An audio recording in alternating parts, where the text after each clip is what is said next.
In this video, we're gonna take a look how to do cobra pose. Come onto your belly. Okay, so my hands are under my shoulders.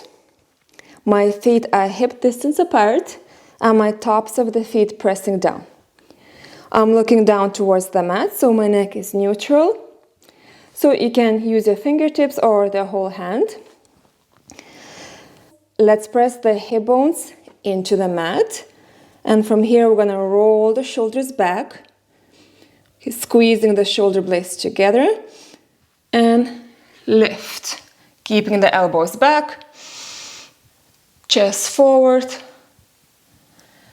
and release. Beautiful pose for strengthening your back. Okay, maybe hands down and lift, squeeze the shoulder blades together. Okay, and shoulders not here, away from your ears. So your neck is nice and free.